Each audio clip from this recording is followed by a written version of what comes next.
Hey, everybody, we're back for part 3 of essential estate planning, and we're going to focus in on trusts today.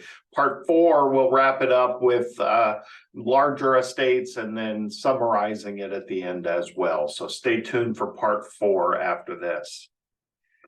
So let's jump in. Trusts in general complicate things. So we want to make sure that we're utilizing them for more complicated situations, or we're using them just purely out of necessity. And some states are going to require it in order to transfer some form of real estate. Okay, so we talked about that on the will-based plans. Things like beneficiary deeds are allowed in several states, but there are some states that don't allow it, and we have to use a trust in order to avoid probate. Because that's what really this is all about. It's trying to make this as easy as possible for your heirs. So the concept of a trust-based plan is essentially creating an entity. That's what we're doing. We're creating an entity and then developing a document that says you're in charge while you're alive. Once you become incapacitated, you're stating who's taking over the CEO of this entity.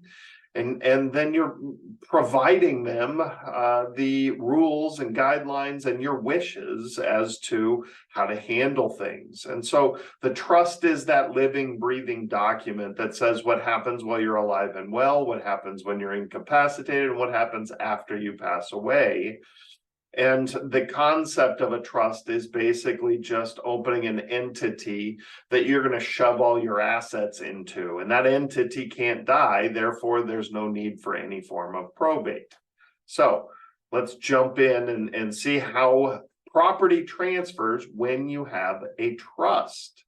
And ironically, it's the same as a will-based plan. Okay, so first things first, go through everything you own. If you can change the ownership to the trust, you should do that. The houses, real estate should all be owned by trust. Cars should be owned by trust. Bank accounts should be owned by trust. Brokerage accounts should be owned by trust.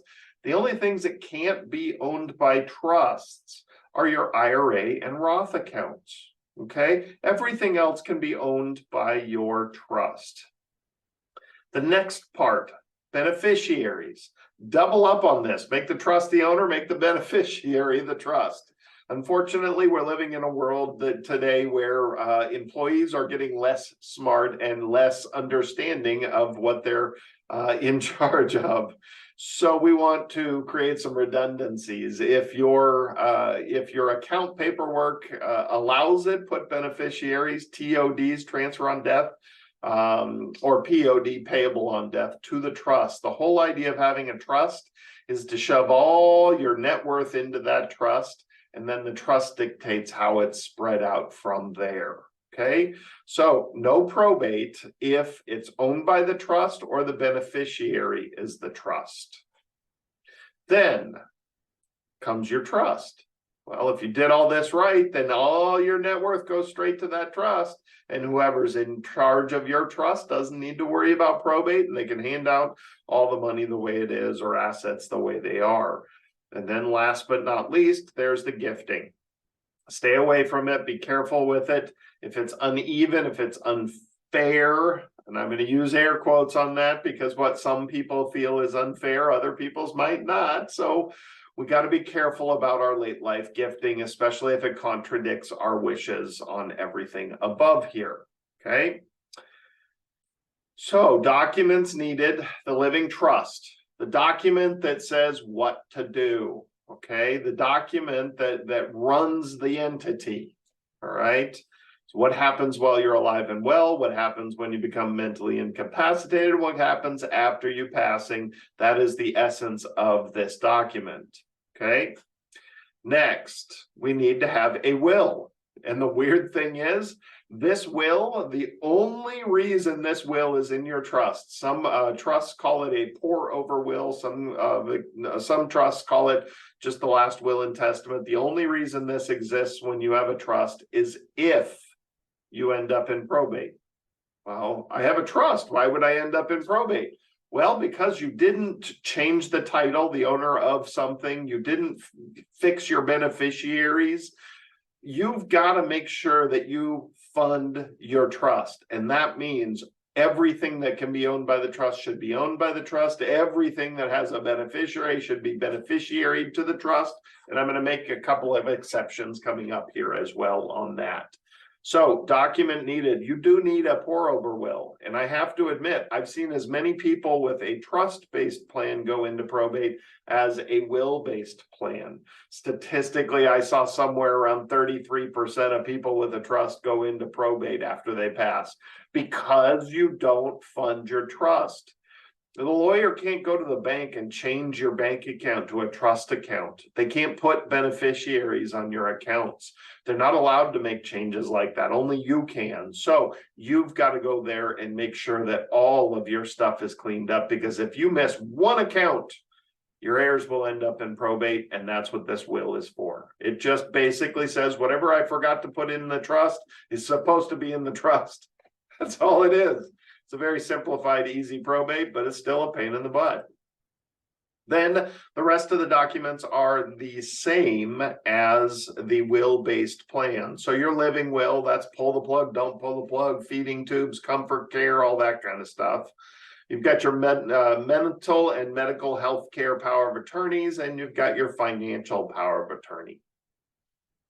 So, keys to a trust-based plan. Complex plans need an attorney with a knowledgeable advisor. I say that because, look, here's the deal. Typically, good financial advisors are very good at looking at the big picture. Attorneys, they profit by making things way more difficult than they need to be. So they want to complicate things. They want to pick and prod and find reasons that this needs to be a much more complex trust. Because not only does that mean they're going to be able to charge you more for a more complex trust, but also when your heirs inherit all this, they're going to go, I don't understand any of this, and call the attorney, so the attorney can then start billing more. So just please understand that there's good checks and balances on this, and keeping an eye on the big picture and always trying to simplify complex situations is much easier for your heirs. And that's really why we're going through this. We typically don't want to leave a big mess. Make sure we pick the right trust. Okay, there's lots of different trusts out there. If you plan on leaving all your net worth to charities after you're gone, there are types of trusts out there that will give you taxable benefits now as opposed to after you're gone. So that way you can take advantage of your generosity while you're alive. And some people like that. That's just an example. There's other trusts like AB Trust or Spousal Access Trusts, when you have late life marriages with separate families and separate beneficiaries, that is very useful for those situations. So make sure you explore the different types of trusts that are out there for your unique circumstances. Then there's fund your trust.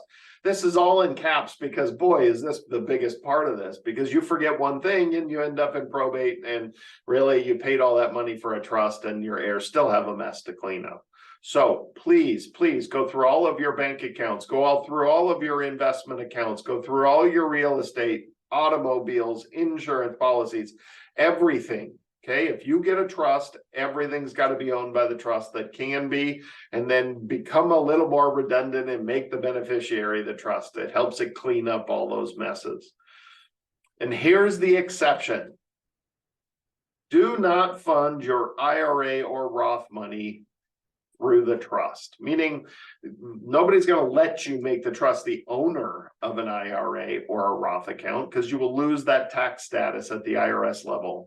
But the IRS, in very black and white terms, says if the IRA or the Roth is left to a non-human being, it will lose its tax status, which means if the IRA's beneficiary is a trust, that's not a human being, the entity that holds that IRA is supposed to tax it immediately, send the money to the IRS, and let you sort out the mess, or your heirs in this case sort out the mess afterwards. So please be careful, avoid these problems. Even though the lawyers can write a really good trust and do everything the right way, the custodians don't like arguing with the IRS. And that's where the big problem starts coming in is nobody wants to argue with the IRS, and the custodian would rather, have your heirs calling them screaming and yelling than have to deal with the IRS. So just avoid the whole problem. If your heirs are human beings, send it to your heirs directly. Avoid the trust with your IRA and Roth. We don't want the tax bomb that happens on the IRA, and we don't want to lose the tax-free status on the Roth. So make it human beings. If it's going to charities anyways, then you probably shouldn't have Roth, because the charities are going to get the IRA money tax-free anyways. So carefully name your trustees. Also, I want you to think about this. This is not necessarily based on the person that is most responsible with money. It should be more based on the people that get things done. I've seen people that understand money sit on this stuff and stick their head in the sand for years. And it's not fair to the heirs. It's not fair to the family. What's fair to the family is somebody can jump in there and get this cleaned up quickly and get it sent out. And sometimes your heirs need help, so a good advisor should be able to help with that. Unfortunately, we see it a few times every single year, and we have to jump in and help clean up the messes with the heirs. And that's why I like making sure this stuff's organized and taken care of, because it's less work for me when somebody passes away. And that's what we're looking for. We want to make this simple for the heirs and selfishly for ourselves.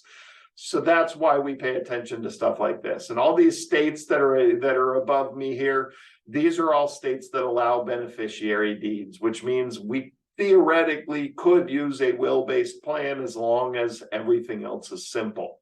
But when you need a trust is when you have real estate in a state that's not on here. That's a quick, easy reason that you need to have a trust in place. All right. Hopefully this helps. This is part 3. Part 4 is coming up. I'll talk about some of those specialty trusts that are out there. I'll also jump into more of a summary, looking at at everything all together there. So if we can help in any way, shoot us an email, give us a call. Make sure you check out the verbiage below. There's lots of links for websites and reports and all that kind of stuff.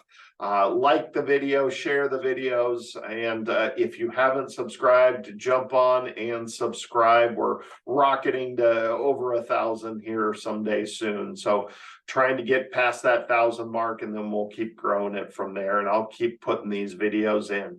All right, everybody, have a great week. See you next week. Thanks.